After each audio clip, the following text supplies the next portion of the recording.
My name is Colin Sampson, and I am a professional engineer. After receiving my master's degree, I continued my education and passed the professional engineer exam. After meeting all other criteria, I was licensed by the state. My specialty is water resources. It sounds impressive, but it's actually water and sewer projects. I deliver water to you and then take your crap away. I was the best in the class, and my logic and statistics professor became my guiding light.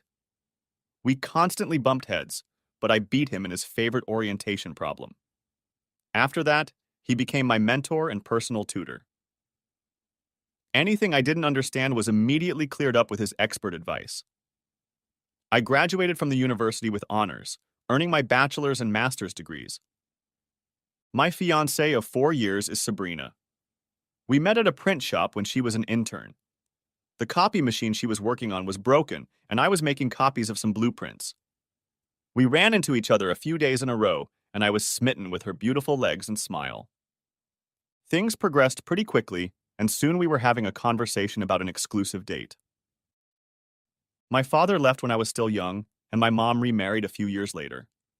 It wasn't until I was a teenager that I learned that my father's infidelity had disrupted my life. My adoptive father didn't really aspire to be a father. I still harbor ill feelings toward my real father. He stopped coming to see me shortly after he moved away. I always felt that I didn't matter to him. It's hard to grow up feeling unwanted. I'm certainly a walking example of someone scarred for life. I made my feelings about loyalty known. Sabrina experienced no trauma in her upbringing. Her parents and grandparents on both sides were alive and happily married. She admitted that she could not relate to my upbringing. However, she has admitted that fidelity is an absolute for her as well. Sabrina is very stubborn. It's not her way or the highway, but it's not too far off from that. I think we are a good match and that I will put her in her place if she thinks too much of herself and not enough of us. This is probably a result of her being an only child. She always gets her way from an early age, probably sees the world differently than those with siblings. Our life was solid from the beginning. Our wedding was overly lavish. I felt sorry for Sabrina's mother when it happened. What's that word? Bride? Sometimes an only child can just be a nuisance. One of our favorite pastimes is attending musicals at the Performing Arts Theater. We have season tickets. Dinner before the show, drinks and dancing afterward is a very romantic outing. We attend 8 musicals each year. I have never been an athlete, but I enjoy watching college sports. Professional sports don't really appeal to me. The Olympics are a mixed picture. I avoid the judged competitions, preferring to watch the ones that go against the clock. Sabrina has no interest in sports at all.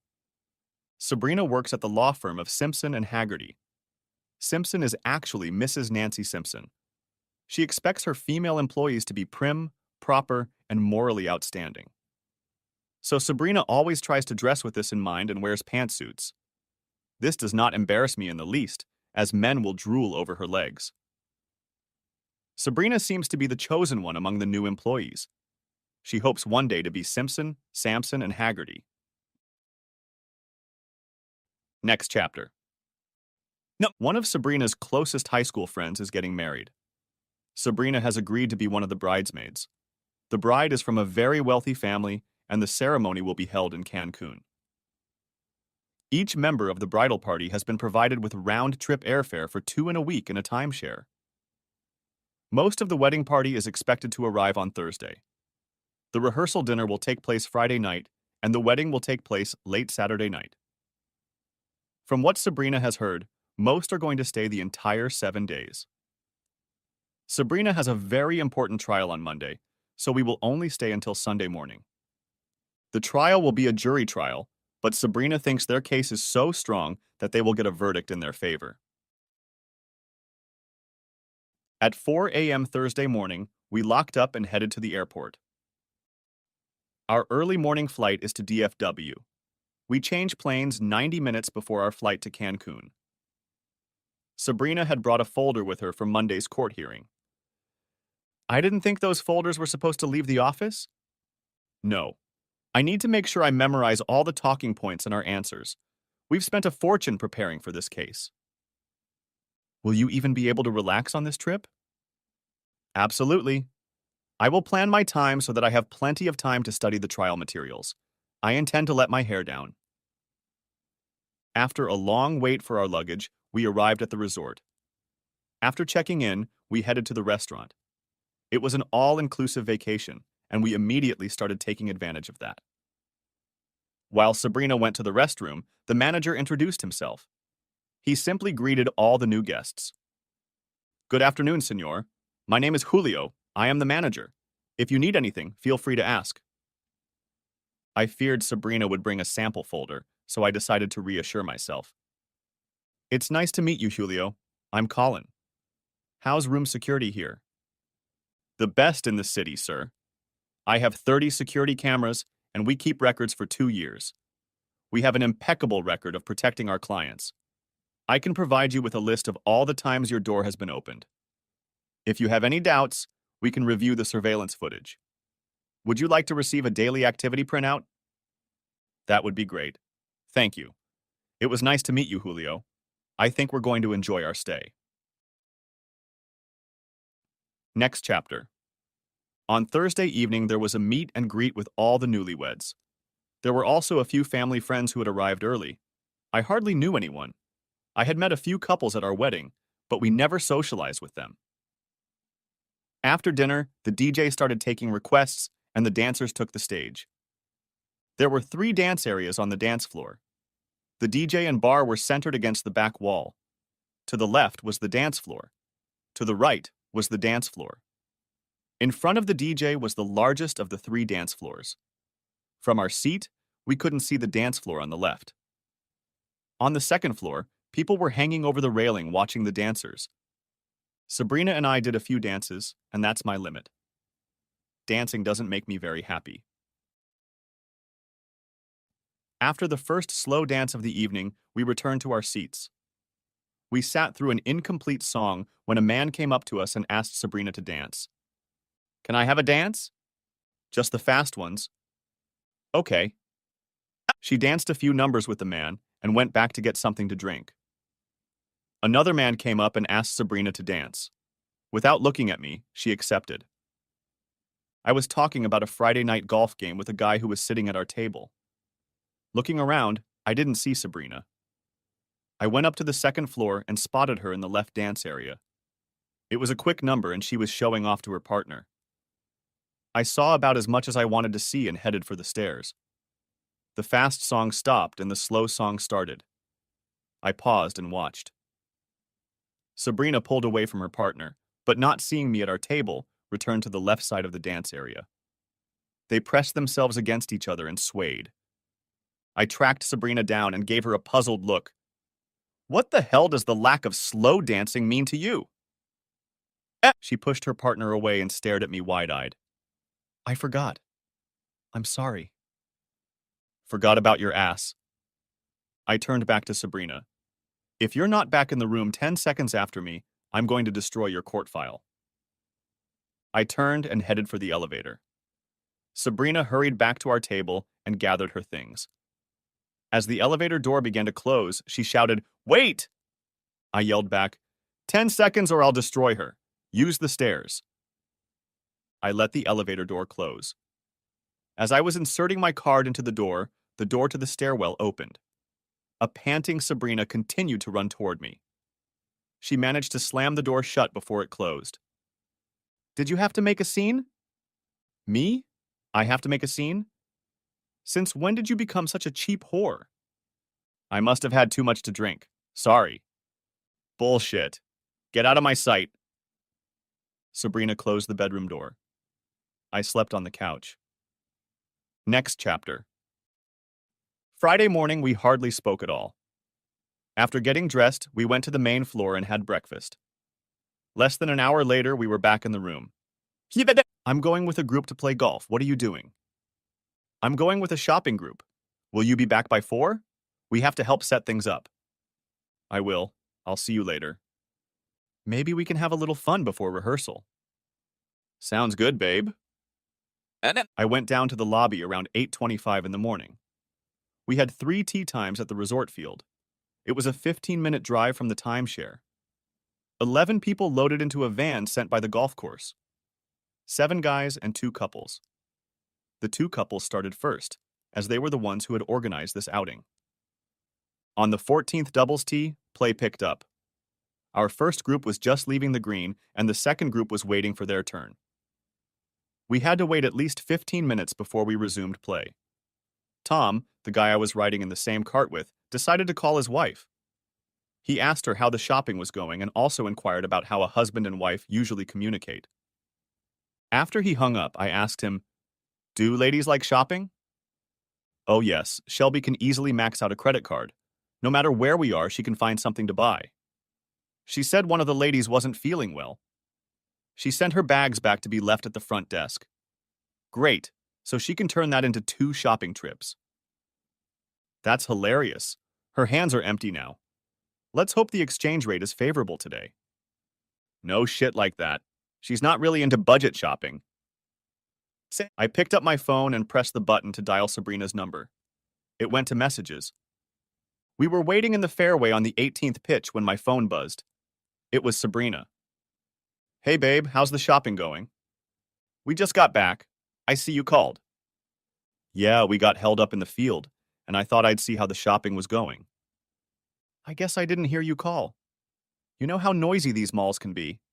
Our cab just dropped us off. Will you be back soon?"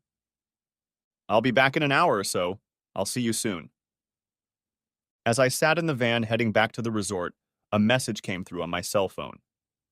"Your daily room log is available at the front desk." I picked up the envelope at the front desk and joined the small herd boarding the elevator. I pulled out the report and took a quick look through it. At the first stop, I got off and walked down the stairs to the lobby. After waiting for a while, Julio walked up to the counter. "Julio, we met yesterday. I'm Colin." "Yes, senor, I remember you. Did you get the room activity report?" I held it out. It showed that my room door had been opened 3 times the night before. For today, 6:42, 7:29, 8:20, 8:45, 12:10, 12:12, 2:09, 2:10, and 2:10 again. "Julio, is it possible to review the security footage for some of these?" "Sure, Colin. Come with me. We'll watch them." In the morning, we went to breakfast, so it had to be the first 2.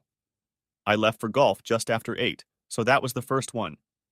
I suspect Sabrina left at 8:45 to go shopping. "Let's start at 8:45. I confirm Sabrina was wearing a blouse and pants when she left. "May I see the tapes from around noon?"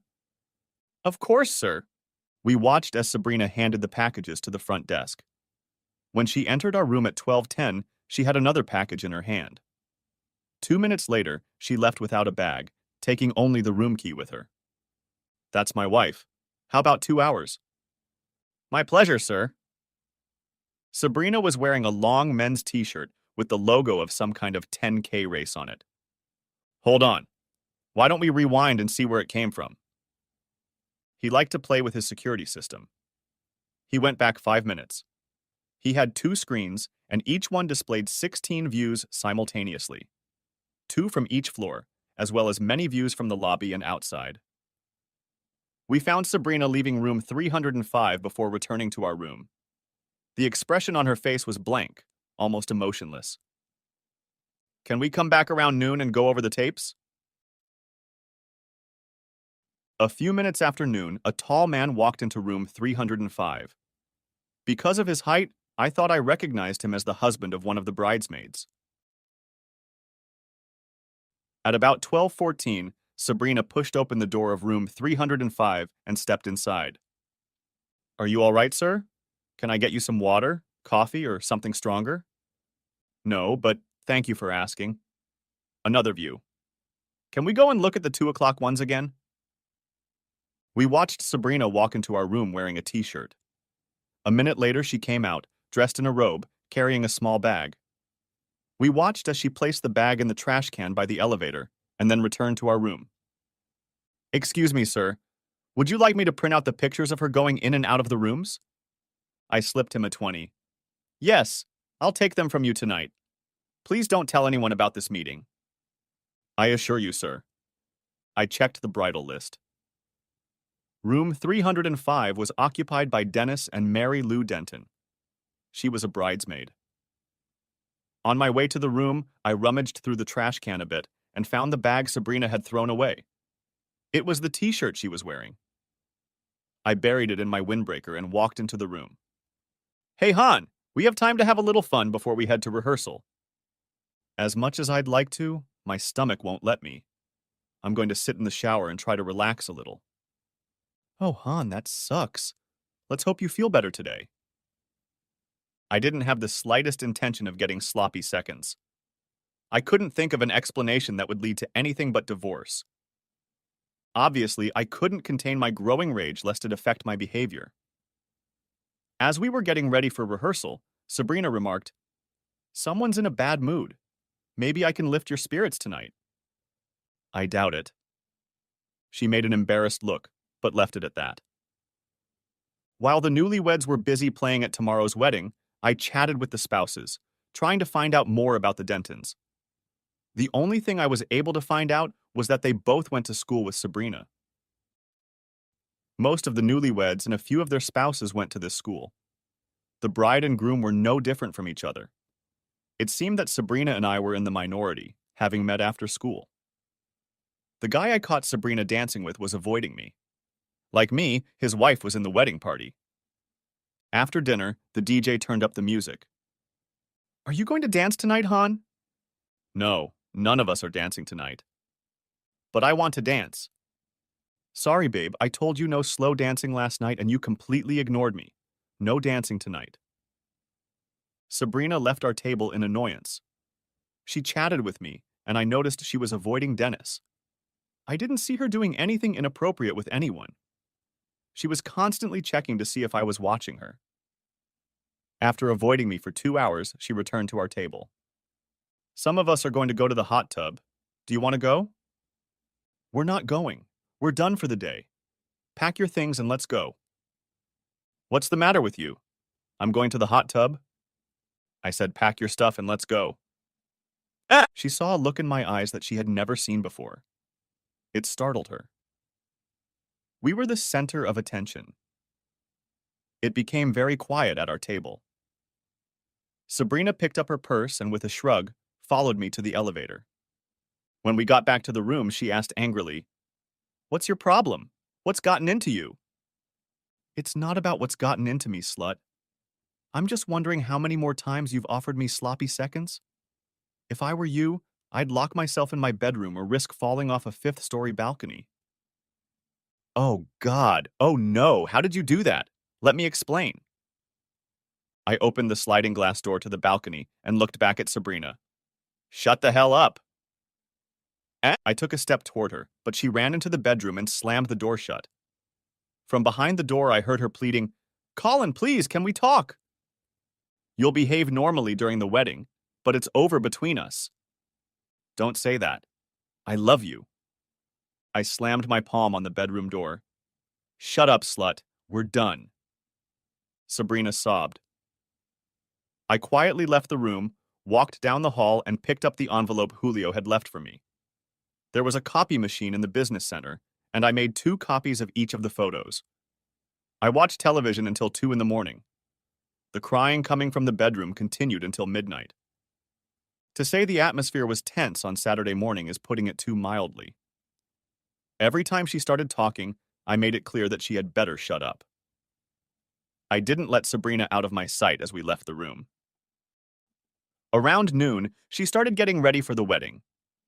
After a few minutes of socializing with the bridal party, many of the ladies tried to cheer Sabrina up. While the newlyweds went about their pre-wedding business, I stayed on the sidelines in the living room. A few spouses nonchalantly peeked in on me to see if everything was okay. I suspected Sabrina was behind it. I took advantage of the free time to change my return flight to the red-eye, which was leaving for DFW at midnight. When the wedding was over and the reception got down to cake and dancing, Sabrina finally spoke. "Are we going to dance this evening?" "Yeah, all the way to the fall, but if I see shit like that Thursday night, your room key might not fit." "That's okay. I only want to dance with you. We didn't dance. I realized she really wanted to talk. She could yell, and I never let her. After the wedding ceremony, every time I got a drink for Sabrina, I put a sleeping pill in it. It lasted until the bride and groom said goodbye to the crowd. I don't feel so good. Can we go back to the room? After Sabrina fell asleep, I packed my things. I took her passport, driver's license, credit card, and file folder.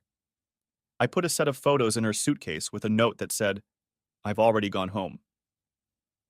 I prepared a package for Mary Lou Denton. It contained both the photo set and the shirt Sabrina had thrown away. There was a note in the package. "Mary Lou, this is the shirt that my soon-to-be ex-wife Sabrina left your room in on Friday." The pictures show Dennis and her together for about 2 hours. Colleen. As I waited for the cab to the airport, I found the Dentons still partying. "Mary Lou, here's a package and a note for you. Dennis, I wish you the most painful divorce the world has ever seen. You'll be looking over your shoulder for a long time to come. Who knows when, but you haven't seen the last of me yet." There was fear in his eyes, but I didn't want to mess with the police. The cab driver was already loading my bag when I saw resort security heading toward the reception area. As we pulled away, I saw Dennis being escorted by security. He was pressing a towel to his forehead. Next chapter. I was exhausted, but by 7 in the morning I was back at my house. Sabrina was supposed to wake up soon. I'd taken a few naps on the flights to and from DFW. Wasting no time, I brewed some coffee. There wasn't much food in the fridge, so I started snacking on cookies and energy bars. My phone beeped that a text had come in. "Where are you? We have to leave for the airport in an hour? Why didn't you wake me up?" A smile crept across my face. My phone rang, but I missed the message. I turned on my voicemail. "Colin, I'm so sorry. We can work through this. You can have a hall pass. You might have 10 hall passes. Please talk to me." I sent a text. "I'm already home. Your passport, driver's license, credit card, and court file are on the kitchen table. I won't be here when you get home." I counted backwards from 20, but no sooner had I gotten to 0 than the phone rang again. I switched it to messages again. The venom was dripping. "You're a freak! I'm stuck here! I need to be in court in the morning." Unable to contain myself, I sent a message. "Very sorry. You weren't part of my plans. Can you get over it?" "Oh, wait. Of course you can. You were all over the place on Friday at noon. Well planned."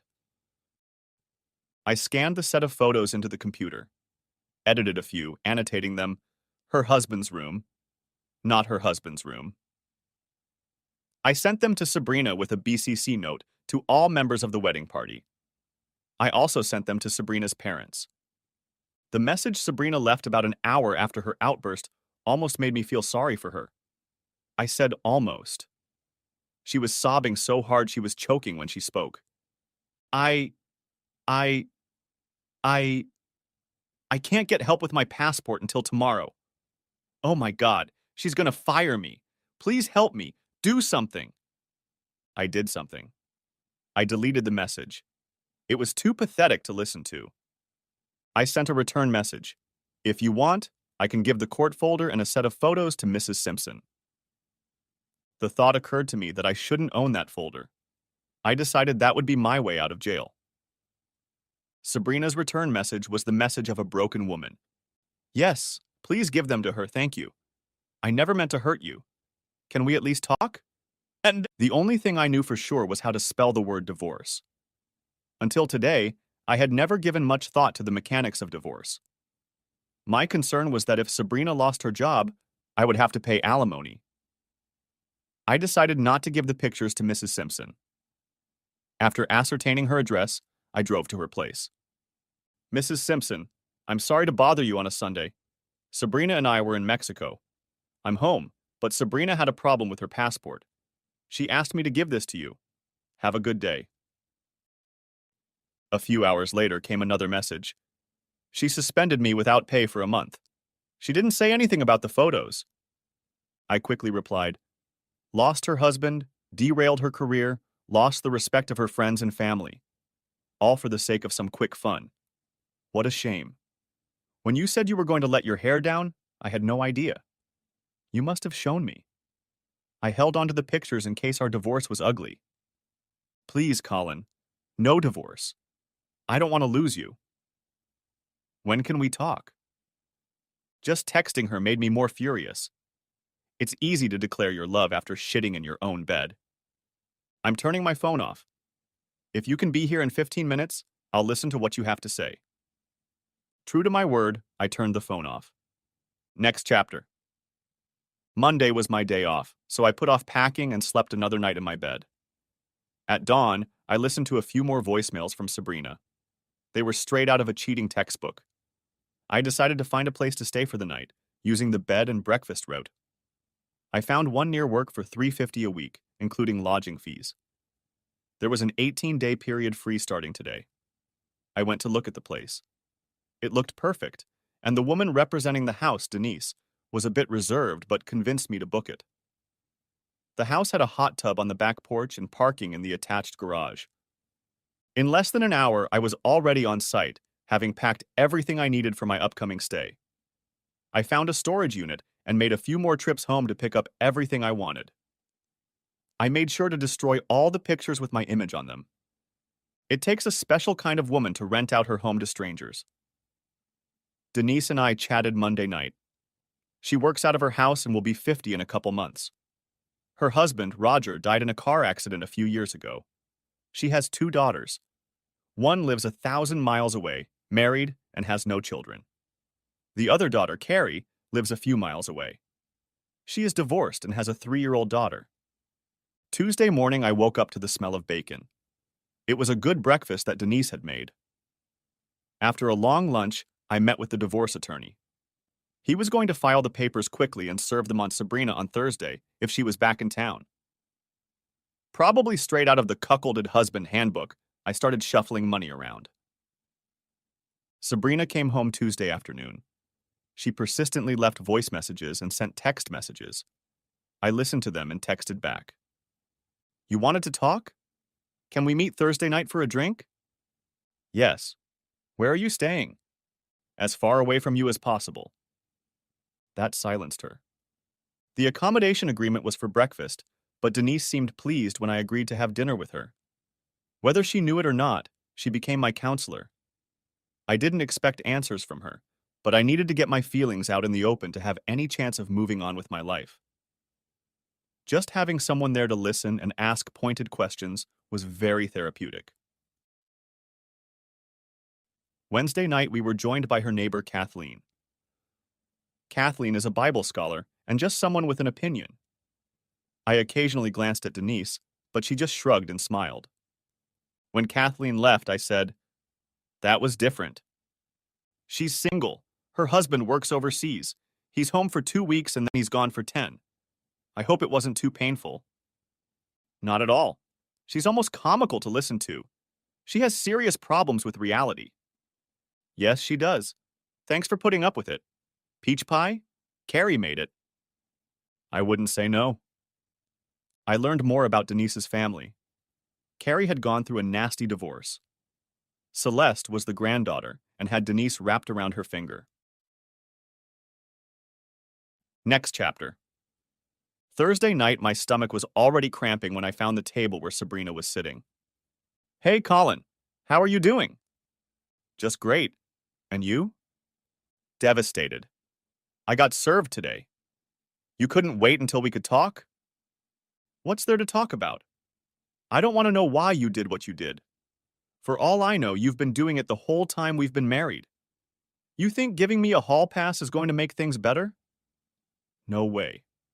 I never wanted a whore as a wife, and I'm certainly not interested in having a reformed whore as a wife. It became clear in Cancun that you only care about yourself. Rules mean nothing to you. Vows don't mean a damn thing to you. So what do you want to talk about? Colin, I wasn't sure I could say what I needed to say, so I wrote you a letter. Even if we divorce, I promise you that I will do everything in my power to win your heart back. I took the letter from her trembling hand. Another man might have agreed, but he wasn't raised the way I was. I slipped the letter into my pocket. If you have any problems with the terms of your divorce, I suggest you have your attorney contact mine. Colin, please, what will we need to handle this? A time machine. When you love or loved someone, it turns you inside out when you see them suffer. I wasn't going to bring her back, but it was hard. For every please, I shook my head no. Denise was waiting for me when I pulled up to the house after 10. Do you want to talk? No. Wait, yeah, I don't. It hurts. The first question you have to answer honestly is this. Are you better off with her or without her? Denise offered me a hug, and I gladly accepted it. Thanks. I'll sleep on it. My stomach was in knots. I went to bed, but didn't fall asleep until well past midnight. Next chapter. On Friday afternoon, I left the office early to catch my alma mater's NCAA first-round game. At halftime, we had a comfortable lead. I was entertained by Celeste. She's 3 years old, and there's a sly little twinkle in her eye. A woman in a stylish outfit walked through the front door without knocking. She was pleasant to look at, and her physical features seemed rather average. You look good in that outfit. You must be Carrie. Yes, and you must be Colleen. I am. Your daughter is a little cutie and very flirty. She's very social. Mommy said you're staying another 2 weeks. Not quite 2 weeks. She has another reservation. I liked it so much I booked another 5 weeks after her next guests. What are you watching? A basketball tournament. Have a seat, the second half is about to start. No, thanks. I've never liked watching men play with their balls. I'd rather go to a show or a play. Would you like 2 tickets to the musical at the Performing Arts Theater? They're for tomorrow night at 7 p.m.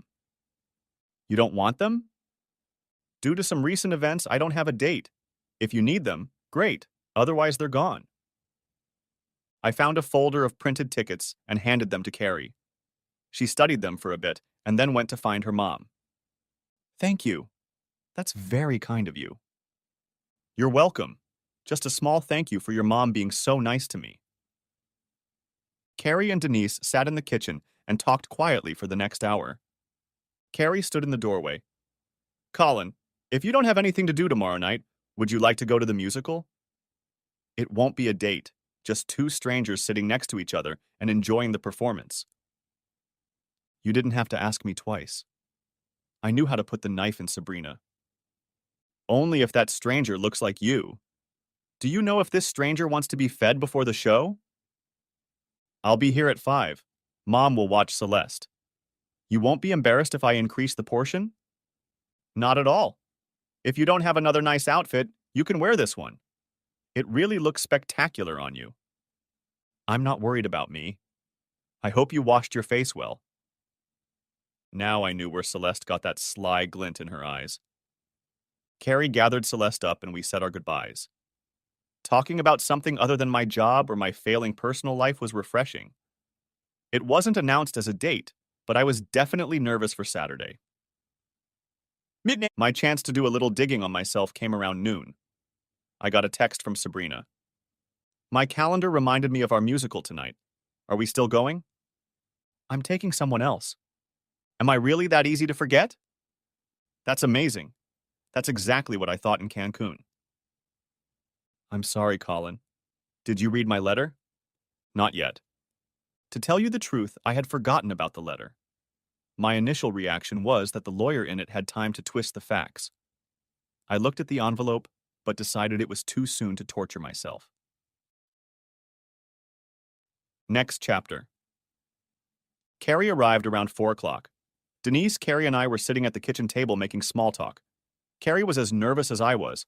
It was getting close to 5 o'clock, and Carrie said to Celeste, "Behave for Grandma, I love you." After Carrie gave Celeste a big hug, we walked out the door. I went to the same restaurant Sabrina and I would go to. The conversation turned to work. Carrie was a civil engineer. She had yet to take the professional engineer exam. I'm jealous. I've taken the test twice and still haven't passed. Well, I dedicated myself to passing it. I was a full-time student until I passed it. I bet you've been working. Worked. Now it's become clear that you have to focus, or you won't pass. Did your divorce affect your attempts to pass the test? Definitely. It was a very bitter custody battle, and it's still not over. I'm constantly worried that he's going to disappear with Celeste. He didn't want a divorce. He thought that the fact that he was having fun with his whore was irrelevant, and that we should stay together and raise Celeste. There was nothing I could do about it. The courts tend to favor the mother. Mom says your problem started a week ago. Well, without knowing what led to her betrayal, let's just say I found out I had problems a week ago. I'll be honest with you. It took me 6 long months to get through the days of rage, hatred, self-pity, and depression. We may clash over the next 6 months, but I'm not going to put myself in danger until you've had time to deal with all the emotional issues. Fair enough. As your invitation says, it's just 2 strangers choking on their food and then sitting nervously next to each other in the theater. She giggled. I'm nervous. What's the big deal? You're just being kind. You knew I would be nervous and you didn't want me to feel alone. We changed the subject and enjoyed our meal. After the musical, I offered her a drink, but she declined. When we got back to Denise's house, Carrie suggested, would you like some Irish coffee? That sounds great. We spent another hour discussing engineering projects in the news. When she got up to leave, we both stood there not knowing how to end the evening. I had fun. Me too. Pretty cheesy, but it suited us both. I heard Denise's bedroom door close. I suspected she was snooping. Next chapter. On Sunday, I bought a thank you card and addressed it to Carrie. I left it with Denise to give to Carrie when she dropped Celeste off on Monday. My alma mater hit its 16th anniversary. I rearranged my schedule so I could get there early and get home before Carrie picked up Celeste. I'll admit, I was in love with her and with Celeste.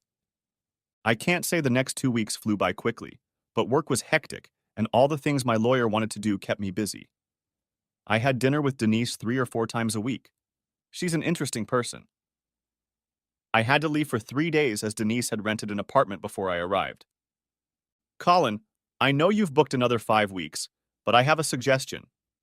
I'd rent you a room for $1,000 a month. If that would suit you, I can cancel your upcoming 5-week stay.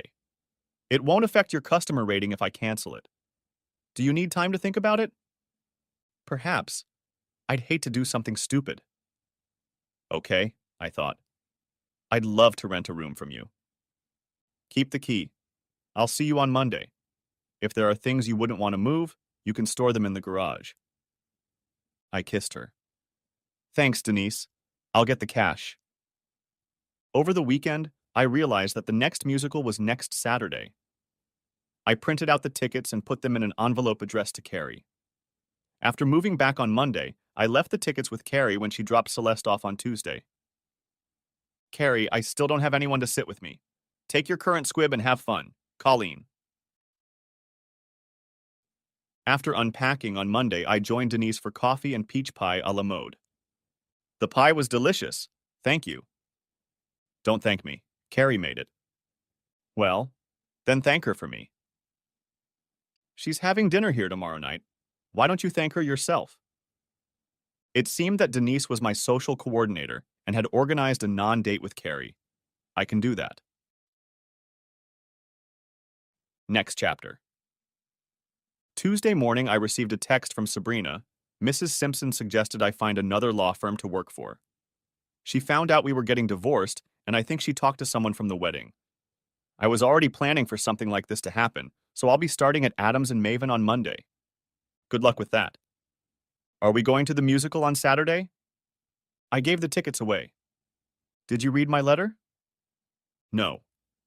Either Colin doesn't mean that much to me, and I'm going to do something premeditated, or Colin doesn't mean that much to me, and I'm going to do something spontaneous. Knowing how you tried to pull it off won't change the one constant.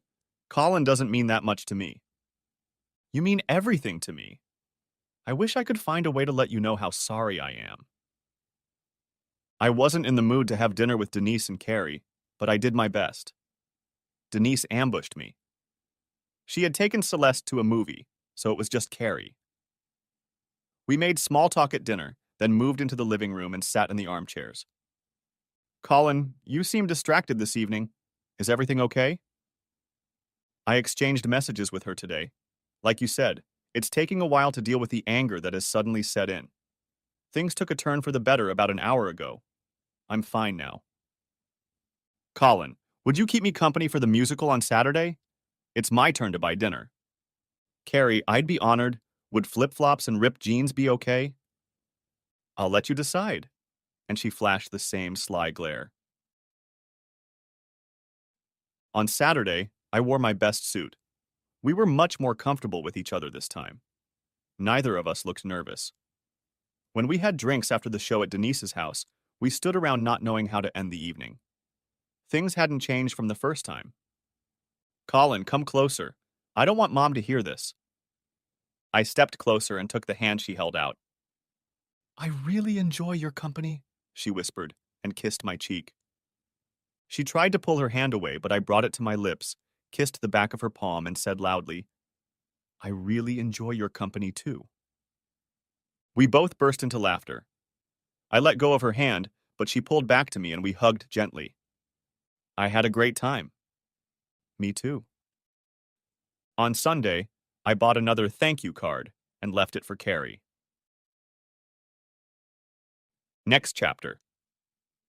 Kathleen was with Denise when I got home from work Friday afternoon. Kathleen had blessed me several times, but I was still hesitant to attend her Sunday services. It's always nice to see her leave the house.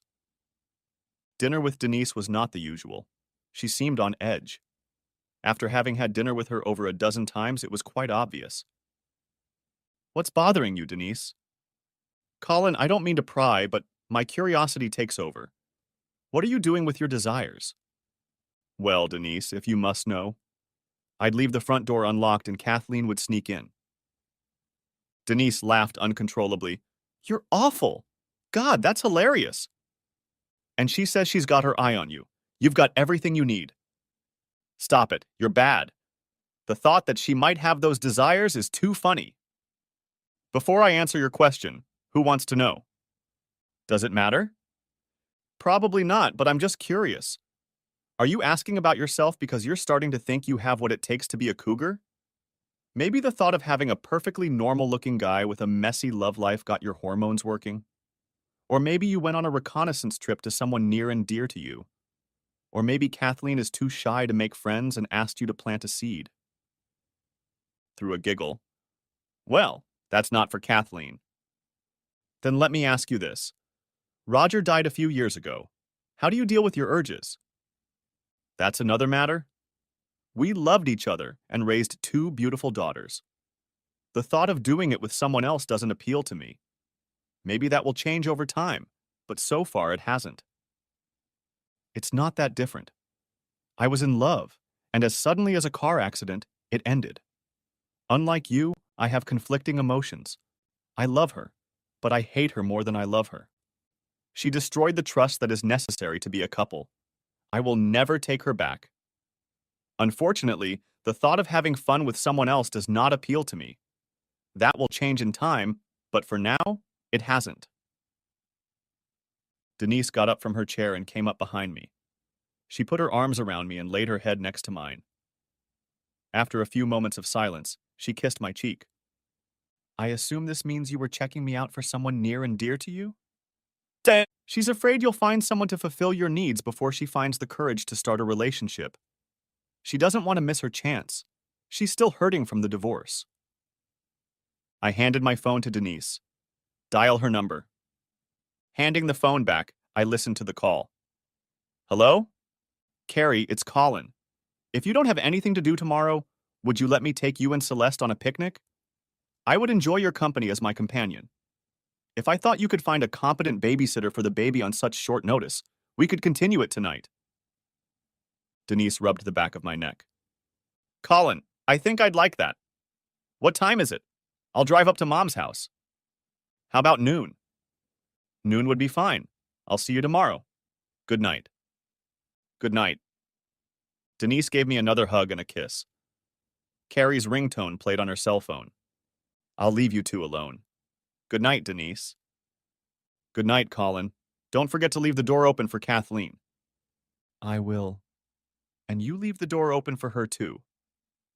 She threw the book she was reading across the room at me. Stop it. Next chapter. Carrie and Celeste showed up at noon. Since I didn't have a proper car seat for Celeste, I loaded all the picnic supplies into Carrie's car, and she got behind the wheel. You can drive. I have no problem with you driving. She hit the brakes, and I reached for the dashboard. Looks like your drugs aren't working. We both giggled. I loved playing with Celeste on the playground. If I auditioned, I guess I passed that test. Several times, Carrie and I kissed and cuddled gently. That night, after Celeste told her grandmother how much fun she had, Carrie and I went on a real date. We had dinner and then went to a nightclub. Although several men asked her to dance, she turned them all down. We danced a few times, but it wasn't my thing. We spent our time imagining how each of the couples on the dance floor got to know each other. Carrie has a vivid imagination. It was a fun way to pass the time. When it was over, I picked Celeste up in my arms and carried her to Carrie's car. Once Celeste was in her car seat, Carrie turned to me. Colin, I had a great time today. Can I get a real hug and kiss this time? You didn't have to ask me twice. Down, boy. You better go inside and get ready to meet Kathleen. Now I was embarrassed. Obviously, Denise knew about our conversations. Well said. I can't tell you how much I needed a day like today. I'll see you on Monday. Good night, Carrie. A sparkle sparkled in her eyes. I needed it too, Colin. Good night. I turned and saw Denise watching us from the living room window. She quickly disappeared. Kathleen didn't show up. I squirmed all night. Next chapter. The following Friday, I joined Kathleen at the dinner table at Denise's house. Putting Kathleen facing the refrigerator, I filled my glass with ice. I muttered, I can leave you two alone. Denise said loudly, Colleen, please sit down and join us. Kathleen paid no attention and began her crusade to convert me. Like I said, it's always a pleasure to see her leave the house. Pretty proud of yourself, mister. Denise kissed me briefly on the lips and hugged me very tightly. She has a beautiful full bob, although you can never tell that from the baggy tops she wears. Thanks for everything. Carrie said you're taking her to the movies tomorrow. To the Megaplex. I'll let her pick it out for herself. I hope Kathleen realizes you're dating again. I do too. With her connections, I could fry in hell. Sabrina relentlessly portrayed herself as sweet and caring. I received daily texts and random calls. No matter how hard I tried to convince her that the divorce was going through, she never gave up hope that I would forgive her. I noticed that her texts or calls no longer elicit an angry response. I think I had made peace with her. Denise had a small gathering for her 50th birthday. It was a Sunday afternoon. I dropped off a few gifts. On one of them, I wrote Kathleen's name, and on the others, I wrote my own. I made sure Kathleen had already left before I planted that gift. Carrie and I sat together on the couch as Denise began opening the packages. She thanked those present each time she opened a gift. When she opened my gift marked from Kathleen, she shrieked and ran out of the room, taking the box with her. A minute later, she was back in her bedroom. Colin, you're awful. I'm going to get you. Carrie looked questioningly at my smirk. Tell me, now. Inside joke. It would be better if she told you. I bought a collar that said, my bitch. The crowd dwindled down to Denise, Carrie, and me. Carrie was very curious. Spill it, Mom. What was in the bag? It's better you don't know. Nope. Tell me. I did, and both ladies giggled. After getting cleaned up after the party, Carrie and Celeste got ready to leave. I walked them to her car. After buckling Celeste in her car seat, Carrie turned around and pulled me to her for another kiss. Would you be okay with another trip to the movies next weekend? I'd love to. Our movie nights turned into dates. We held hands, cuddled, and acted like a couple. I looked forward to our little outings.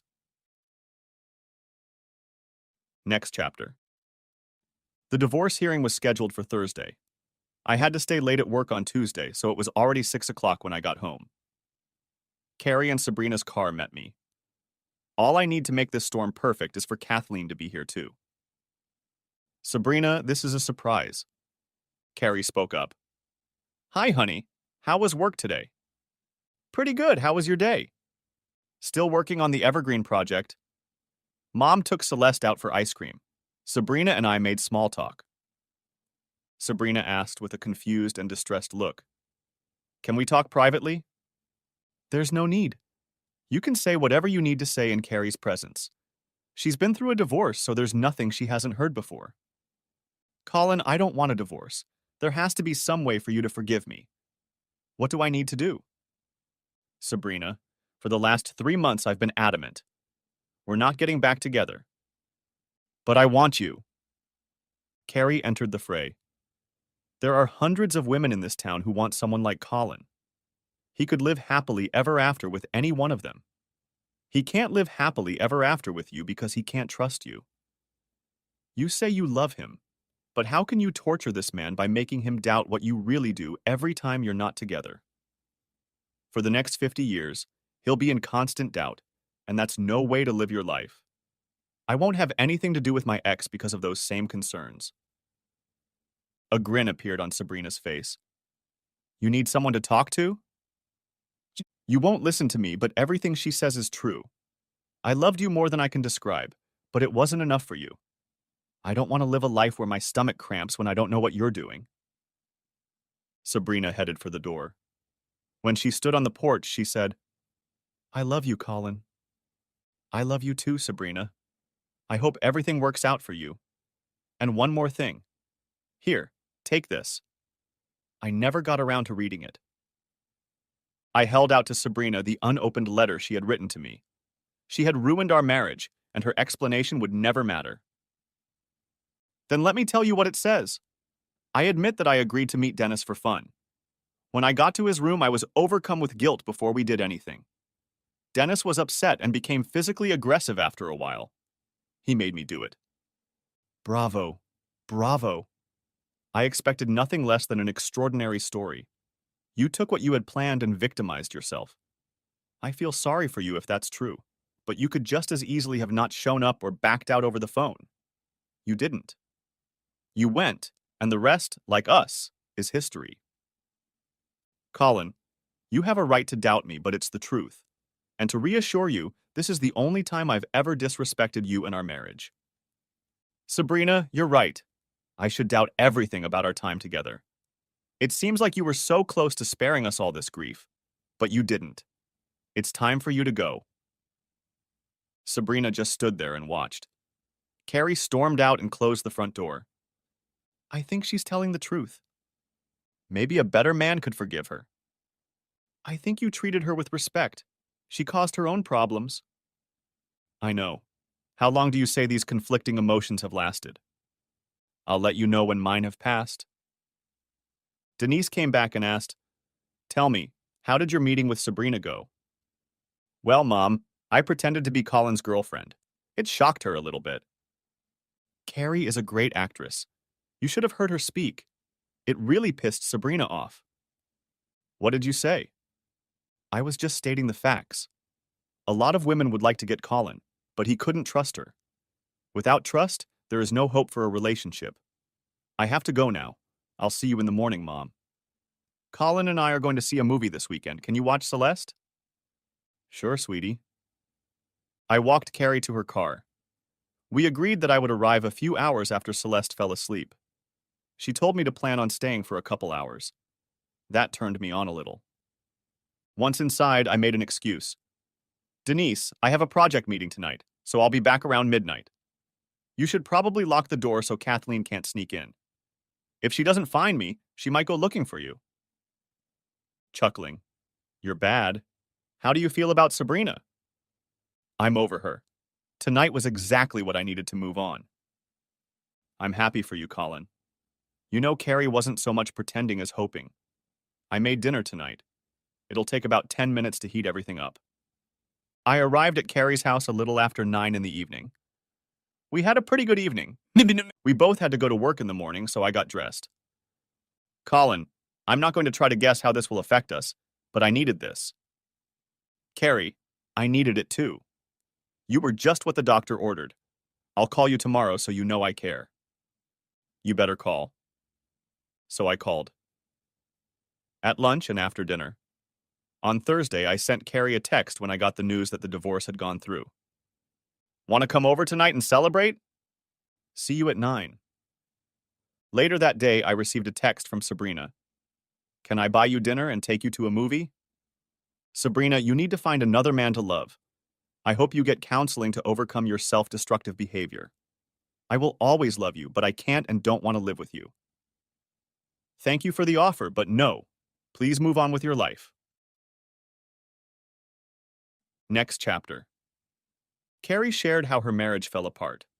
Her husband, David, was an intern and apparently had a crush on the cutie in the lunch cart. He apparently forgot to tell her he was married. Carrie was waiting to have lunch with David when his slut peeked into his office and canceled the date. All hell broke loose. The slut made it clear that they had already had a few laughs. Colin, I have to warn you that I think David is mentally unstable. Once he finds out we're dating, he may come after you. Carrie, you deserve it. This is a chance I'm willing to take. Carrie and I dated for another 6 weeks before the conversation about exclusivity took place. It wasn't that kind of conversation. I was her one and only after her divorce. She had been my one and only since I left Sabrina. She knew how I would react to infidelity. I told her about my upbringing. I was still renting a room from Denise since we weren't ready to live together. Kathleen was still convinced I cared about her religion. We had a contract at work that required me to do some on-site inspections. This became the first hurdle in my relationship with Carrie. Although I had no reason to doubt Carrie's commitment to our relationship, the first time I called her at night and her phone answered messages, I flipped out. I tried calling an hour later, but the phone still switched to messages. My insecurity overwhelmed me. I have issues I need to work out. She called around 10. Hey, sweetie, I see you've called a couple times. Yeah, I guess I forgot where you were going. Obviously, you forgot. Remember I told you I was taking the professional engineering exam today? I remember. What time does it start? 6 o'clock. I could tell from your questions that you were worried when I didn't answer. Gotcha. How did the test go this time? Much better. My tutor knows his stuff.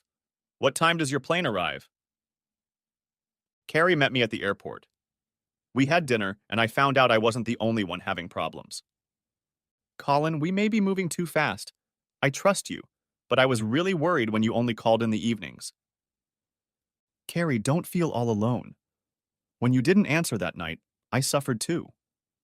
We are a pair of strangers with broken hearts. We'll have bouts of insecurity. One missed call isn't enough to ruin what I feel for you. I know we haven't said it yet, but I love you. Through tears, I love you too, Colin. After dinner, Celeste is going to spend the night with her mom. Would you like to spend another night on the road? The next day, I was worthless at work. We didn't even have a fight. Next chapter. We took our time, and the 6-month milestone came. Carrie had made a big deal out of it. In my heart, I felt like I was done with Sabrina. Life shows you can never take anything for granted. A few months later, I received an invitation to Sabrina's upcoming wedding. It was a Thursday night, and Carrie usually stayed for dinner at Denise's house. Colin, you're not yourself tonight. I can't figure out what's wrong, but you're acting out. Carrie, you know me well. I handed Carrie the invitation. She read it and handed it to Denise. Oh. Well, there you go. Facing the reality that you've been replaced. That's what she experienced when she discovered we were acting like a couple the night she came here. I think she did. It just stirred up some feelings I hadn't thought about before. Turn it over and read the back. Denise read and handed the letter to Carrie. Colin, I intend to be the most faithful and loving wife the world has ever known, Sabrina. Well, she'll be second to me. Whoever takes me will have the most faithful and loving wife the world has ever known. And by the way, we're not going to her wedding. Any suggestions? No, but I'm getting a little impatient. I've got my eye on a certain man. He's in his early 30s, but he still lives at home with my mom. He has some unresolved issues with his mom, doesn't he? Maybe with your therapy, he can live a normal life. Wait here. Denise and Carrie giggled. I found Celeste watching TV and asked her to join us in the kitchen. Celeste, I'm thinking about asking your mom to spend more time with me. What do you think about that? Mom smiles when she sees you. I glanced at Carrie and she shrugged. Nana smiles when she sees you too. She waits by the window and says, Colin's home. I looked at Denise and she shrugged. Carrie looked at Denise and her smile faded. Should we stay here some more, Colin? Well, no. I thought I'd spend more time where you live. Won't that make Grandma sad? Denise joined in. Honey, I'll see you as often as I always have. I know Colin and your mom will make sure I won't be sad. Colin, will you read me bedtime stories? Anytime you want, sweetie. Mommy, you're smiling again. I think you like Colin. I do, sweetheart. Digging in my pocket, I pulled out a box. I wasn't sure you'd even want to get married again. Getting down on one knee, I held out the ring box. Carrie, will you marry me? Carrie pushed me. Yes. Denise chirped. Come to the room. Celeste jumped on the pile. After the peach pie Carrie had baked, we finished the evening. Denise looked after Celeste and Carrie and I spent a few hours. Friday afternoon, Carrie and I packed up my things and loaded both cars. I'm going to miss you, Denise. Thank you for letting me out of my lease. I'm really going to miss your peach pie. Carrie slapped the back of my head. Keep acting stupid, and you might not get another one. After hugs and kisses, we drove to Carrie's house and I settled into my new surroundings. I read 2 books to Celeste for the night. Epilogue. We've both given up on the possibility of attending parties alone. We don't want the other to be bothered. That's what happens when you try to love again. As much as I wanted to send Sabrina an announcement, Carrie had the upper hand, and I rose above pettiness. I nixed any mention of a honeymoon in Mexico. Celeste was adorable as the flower girl. Carrie was beautiful and radiant in her wedding dress.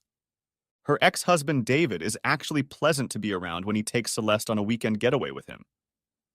I guess when Carrie and I got married, he saved some money. Denise started renting out her room again after I moved out. I still make fun of her, saying she's practicing to be a cougar. She still flirts much more aggressively than one would expect from a mother-in-law. Kathleen still has dinner with us on Fridays at Denise's house. I still enjoy seeing her out of the house. Celeste and I are best buddies. I read her bedtime stories and she shows me how the dollhouses are set up. Carrie and I waited 2 years before expanding our family. Now Celeste has a little brother.